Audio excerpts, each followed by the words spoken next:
V K এবং decay, Virat Kohli এবং দীনেশ কার্তিক, একজন part time cricketer, full time commentator, commentary box থেকে একেবারে ক্রিকেট মাঠে এসেই ফিনিশারের ভূমিকা পালন করছেন, এবং আরেকজন তো বহু বছর ধরে আরসিবি কে একা হাতে টেনে নিয়ে যাচ্ছেন। আজও আরো একবার বিরাট কোহলি যেভাবে ব্যাটিং করছিলেন এবং যেভাবে তাকে সাহায্য করার মতন, তাকে সঙ্গ দেওয়ার মতন কেউ ছিলেন না। আরসিবি সাপোর্টারদের যে মনের অবস্থা কি, বা আরসিবি সাপোর্টাররা এত বছর ধরে কি সহ্য করে আসছেন, সেটারই একটা ছোট্ট মতো ট্রেলার আজকে দেখিয়ে দিল। শেষ দিকে গিয়ে বিরাট কোহলি বা ইম্প্যাক্ট প্লেয়ার মাহিপাল রোমরার এরকম একটা ইনিংস খেললেন বলেই হয়তো আরসিবি জিততে পারলো। আদারওয়াইজ আরসিবির ব্যাটিং দেখে আরসিবির যত বড় সমর্থকই আপনি হন না কেন, আপনার চিন্তা কোনোদিনও কাটবে না। যাই হোক, সেই নিয়ে আলোচনা করবো। তার আগে আরসিবি এবারে আইপিএল এর প্রথম ম্যাচ জিতলো এবং পয়েন্টস টেবিলে একটু এগিয়ে গেল। ওই যে আরসিবির যে একটা স্লোগান হয়ে গেছে না, যে ই সালা কাপ নামবে, মানে এই বছর কাপ আসবে, এই বছর আরসিবি কাপ জিতবে, ই সালা কাপ নামবে, এটা চেঞ্জ করে এরকম ডাকা হোক যে ই সালা ব্যাটিং পারফরমেন্স নামবে। মানে বাকিদের কথা বলছি। আরসিবি টিমে এত বড় বড় নাম, মানে গ্রিন, ফাফ, ম্যাক্সি, কোহলি বা রজত পাতিদার, যিনি ডোমেস্টিক ক্রিকেটে দারুণ, মানে এত বড় বড় নাম যখন একটা দলে আছে, সেই দলের উপর প্রত্যাশা অবশ্যই থাকবে, সেই দলের সমর্থকের সংখ্যা বেশি থাকবে, এবং দলটা যেহেতু আরসিবি, বুঝতেই তো পারছে। যাই হোক, কিন্তু এই আরসিবির ব্যাটিং দেখে আপনার হার্ট অ্যাটাক আসতে বাধ্য। দীনেশ কার্তিক আজকে একটা দারুণ ম্যাচ জিতে ফিরলেন, 10 বলে 28, 3টে 4 এবং 2টো ছক্কা, দারুণ ম্যাচ জিতিয়েছেন, দারুণ খেলেছেন।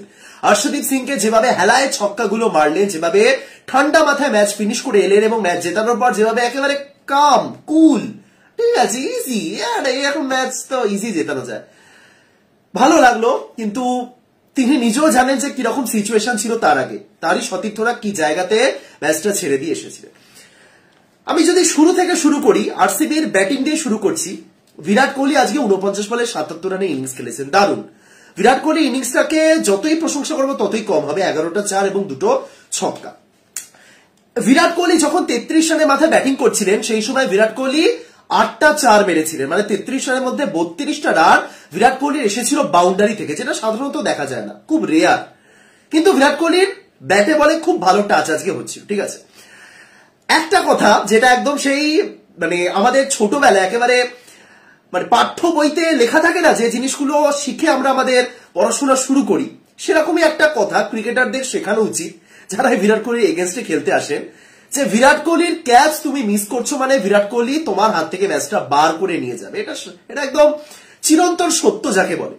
আজকে ঠিক সেরকম হলো, 0 রানের মাথায় যদি কারোর ক্যাচ কেউ মিস করে, একটু তো কষ্ট হবে, এবং সেই নামটা যদি বিরাট কোহলি হয়, তাহলে বারবার বেয়ারস্টোকে ফোকাস করছিল আজকে ক্যামেরা, জনি বেয়ারস্টোকে, কারণ বেয়ারস্টো ক্যাচ মিস করেছিলেন এবং কোহলি কোথা থেকে কোথায় নিয়ে গেলেন। 0 রানের মাথায় যেখানে কোহলি আউট হতে পারতেন, সেখানে 77 অব্দি নিয়ে গেলেন। এবং দুঃখের বিষয় এটাই, কষ্টের বিষয় এটাই, হতাশার বিষয় এটাই যে জাস্ট একটা বিরাট কোহলি রয়েছেন আরসিবি কে এরকম জায়গা অব্দি নিয়ে যাওয়ার জন্য।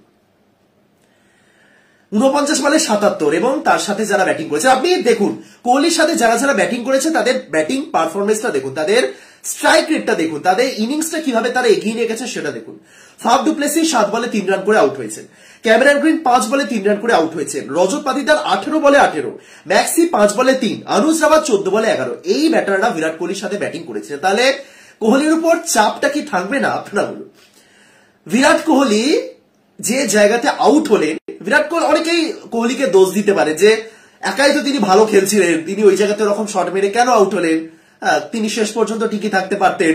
কোহলিকে সবাই চেজ মাস্টার বলে, তাহলে চেজ মাস্টার হয়ে তার তো ম্যাচ জেতানো উচিত ছিল, কি করলেন বিরাট কোহলি? অনেকেই অনেক রকম কমপ্লেন জানাতে পারেন, জানানো যেতেই পারে, কারণ কোহলি ওই জায়গাতে ব্যাটিং করছেন, মানে আমরা সবাই ধরে নিয়েছিলাম যে কোহলি একটা সেঞ্চুরি করেই ফিরবেন, বা কোহলি ম্যাচ জেতানোর জায়গাতে শেষ করি তারপরে ফিরবেন, রাইট?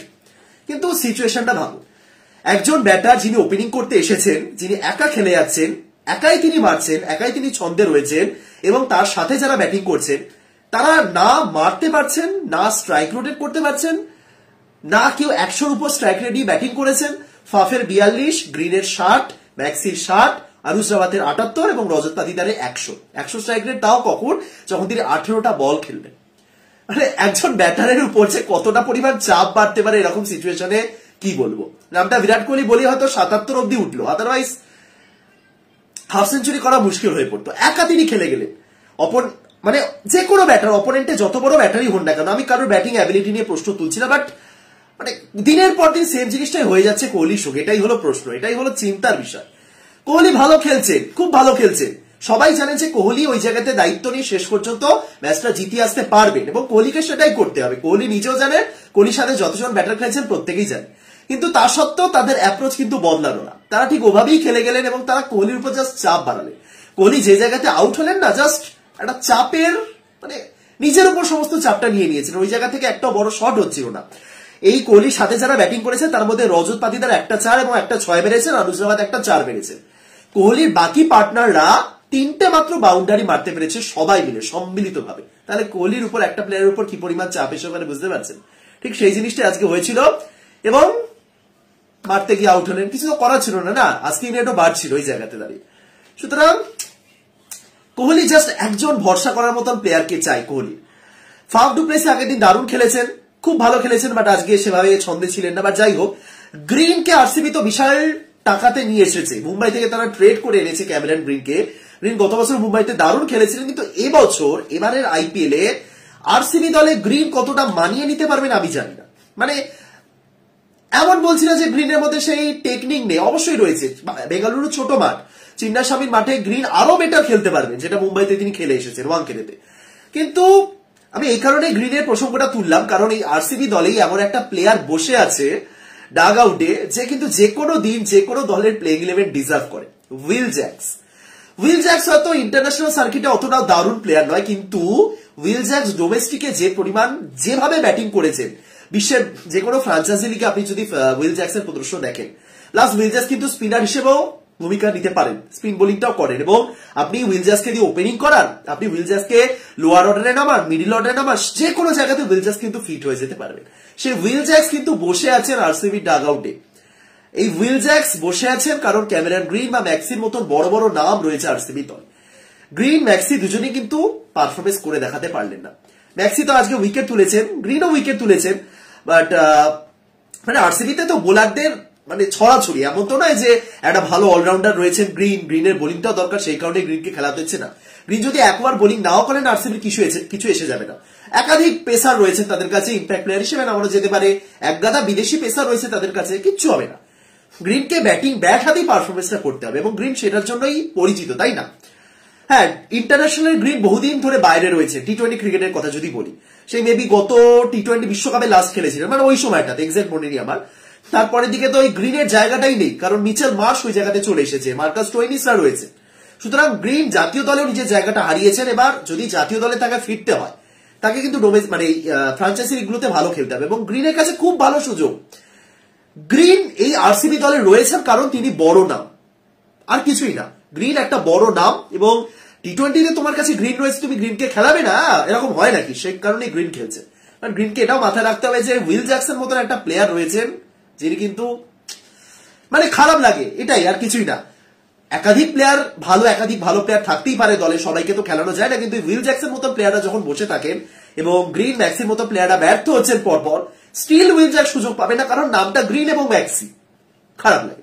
এটা হায়দ্রাবাদের সাথেও হচ্ছে এবং এটা আরসিবির সাথেও হচ্ছে। হায়দ্রাবাদ প্রথম দিন কলকাতার বিপক্ষে যে ম্যাচটা হারলো, তারা গ্লেন ফিলিপসকে খেলাতে পারেনি। গ্লেন ফিলিপস টি-20তে গ্লেন ফিলিপস কত বড় ম্যাচ উইনার সেটা নিয়ে আলাদা করে আমি কি বলবো। গ্লেন ফিলিপস ব্যাটিং করতে পারেন, বোলিং করতে পারেন, ফিল্ডিং করতে পারেন, কিপিং করতে পারেন, যা খুশি করে দিতে পারেন, মাঠেও তিনি জল নিয়ে চলে আসছেন, একদম each and everything, perfect allrounder.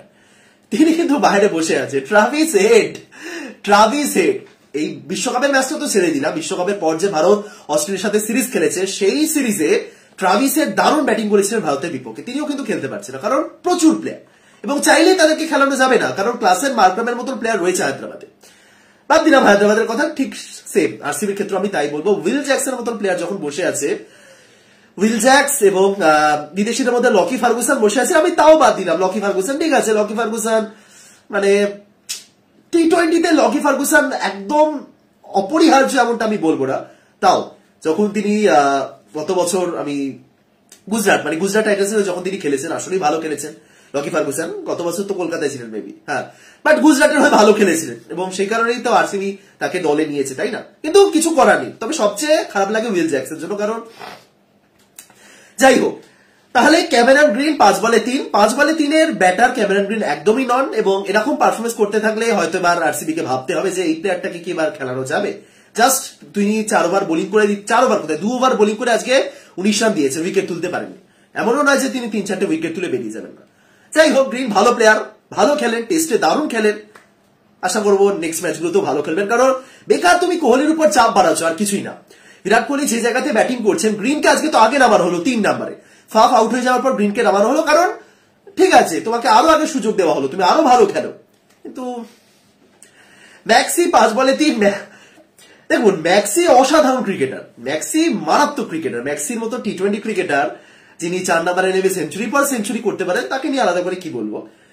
কিন্তু এই গ্লেন ম্যাক্সওয়েলকে দেখলে, গ্লেন ম্যাক্সওয়েলের আইপিএল এর মঞ্চে এই যে দুটো ম্যাচে দেখলাম তার ব্যাটিং, একটাই কথা আমার মনে হচ্ছিল, আমি জানি না অনেকে বলতে পারেন যে একটু বেশি বলছে, ম্যাক্সওয়েল কি শুধুমাত্র ভারতের বিপক্ষে এরকম দারুণ ইনিংস খেলবেন, আইপিএলে কি খেলবেন না? মানে ভারতের সাথে কি তার শত্রুতা আছে?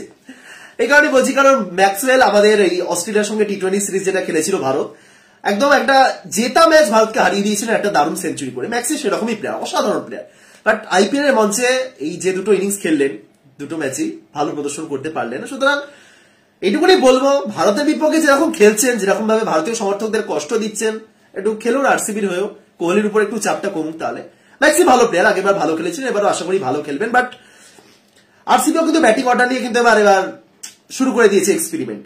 তিনি গ্রিন, আগের দিন তিনি মেবি পাতিদার নেমেছিলেন, ওই গ্রিন, পাতিদার, ম্যাক্সি 3 জন রয়েছেন, 3 জনকেই একটু ঘুরিয়ে ফিরে ব্যবহার করা হবে, আমি জানি, ঠিক আছে, কিন্তু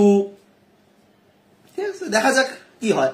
যাই হোক, আনুশ রাওয়াত আজকে 14 বলে 11 রান করেছেন, ঠিক আছে, আনুশ রাওয়াত আগের দিন ভালো খেলেছিলেন, আজকে একদমই টাচে ছিলেন না। বাট রজত পাতিদার, পাতিদারকে নিয়ে তো এবার প্রশ্ন উঠতেই হচ্ছে। 18টা বল যখন তিনি খেললেন এবং 18 রান করে আউট হলেন, এমন সময়তে আউট হলেন যখন জাস্ট তিনি ছেড়ে দিলেন বিরাট কোহলি, যাও আমি আউট হলাম, তুমি খেলো, তুমি আছো, এরকম। রজত পাতিদার খুব ভালো প্লেয়ার, বিশ্বাস করুন, রজত পাতিদারের অনেক হেটার্স তৈরি হয়েছে বিগত 2-3 মাসে, হ্যাঁ 2-3 মাস না, 1-2 মাসে, যখন ভারতীয় দলে পরপর ব্যর্থ হয়েছে তিনি। এবারেও আইপিএল এ যখন আজকে ব্যর্থ হলেন, আগের দিনও ভালো খেলতে পারেনি, আমি জানি শিওর রজত পাতিদারের হেটার্স তৈরি হবে, কিন্তু রজত পাতিদার এত খারাপ প্লেয়ার নয়, দারুণ প্লেয়ার। রজত পাতিদারকে আমি চোখের সামনে আইপিএল এর ম্যাচে সেঞ্চুরি করতে দেখেছি, এমন একজন প্লেয়ার যিনি প্লে অফের মঞ্চে সেঞ্চুরি করেছে, অত সহজ নয়। কিন্তু 18টা বল খেলার পর 100 স্ট্রাইক রেট নিয়ে তুমি যখন আউট হচ্ছ এবং 170-এর উপর রান চেস করতে নেমে, ঠিক আছে, যাই হোক, ভালো খেলুন পরে। তবে শেষ দিকে লোমড়ার এবং দীনেশ কার্তিক দারুণ খেলেছে, দীনেশ কার্তিক সেরা। Dinesh Kartik part time commentator, part time cricketer, full time commentator. ওই যে নিউজিল্যান্ডের যে প্লেয়ারটা রয়েছেন না, মিচেল স্যান্টেনার এরকম ইনস্টাগ্রামে বায়োতে এরকম লিখে রেখেছেন, আচ্ছা part time cricketer, full time golfer, এরকম, মানে তিনি গলফটাই খেলেন, আসলে ভালোবাসেন তাই লিখেছেন, এমনি মজা করে। যাই হোক, দীনেশ কার্তিক অ্যাকচুয়ালি তাই হয়ে গেছেন, দীনেশ কার্তিক আসলেই কিন্তু পার্ট টাইম ক্রিকেটার এবং ফুল টাইম কমেন্টেটর হয়ে গেছে। অন্য সময় তিনি স্কাই স্পোর্টসে কমেন্ট্রি করেন, মানে পুরো কমেন্ট্রিতে ঢুকে গেছে, কিন্তু আইপিএল এর মঞ্চে এসে যেভাবে খেলছেন, গতবার ভালো খেলতে পারেনি, বাট এবারে 10 বলে 28 সবকিছু ছেড়ে দিলাম। হর্ষদীপ সিংকে যে ছক্কাটা মারলেন, উফ সেরা। হর্ষদীপ সিং এরকম সময়তে একটা এমন ইয়র্কার দেন, মনে আছে গতবার উইকেট ভেঙে দিয়েছিলেন, এবারে তো উইকেটে কি লাগিয়েছে আমি জানি না, আপনারা খেয়াল করেছেন উইকেট পুরো চকচক করছে, একদম মনে হচ্ছে সাদা এলইডি জ্বলছে, আসলেই মনে কিছু এলইডি জ্বলছিল, মাঝেরটা নর্মাল এবং দু সাইডে পুরো একদম চকচক করছে, লাইট জ্বলছে, সাদা মনে হচ্ছে। যাই হোক, আমি তো ভাবছিলাম যে গেল, দীনেশ কার্তিক যে ছক্কাটা মেরেছেন এই পরের বলে উইকেট তুলবেন, কিন্তু কার্তিক আবারও একটা দারুণ শট মারলেন। দীনেশ কার্তিক দারুণ, মানে দারুণ ব্যাটিং করেছেন। 10 বলে 28, আগের দিনও তো একটা ভালো ইনিংস খেলেছিলেন, অপরাজিত থেকে শেষ করেছিলেন, আজকেও ভালো ইনিংস খেললেন, ওয়েল প্লেড দীনেশ কার্তিক। এবং লোমড়ার, আমি ভেবেছিলাম সুয়াস প্রভুদেশাইকে নামানো হবে, বাট লোমড়ার তিনিও দুটো 4-1 ছক্কা মারলেন, ভালো ফিনিশটা ভালো হয়েছে। কিন্তু রোজ রোজ এই 5 উইকেট 6 উইকেট পড়ে যাওয়ার পর যদি ম্যাচ জিততে হয় তাহলে কিন্তু মুশকিল, এবং রোজ রোজ এই একটা বিরাট কোহলি 49 বলে 77 করে আসবেন না, এবং কেন এক্সপেক্টই বা কেন করা হবে। আরো একটা কথা, রোজ রোজ কিন্তু হর্ষল প্যাটেলের মতন ডেথ ওভার বোলার থাকবেন না, ডেথ ওভার এর চেয়ে অনেক বেটার বোলার আসবেন।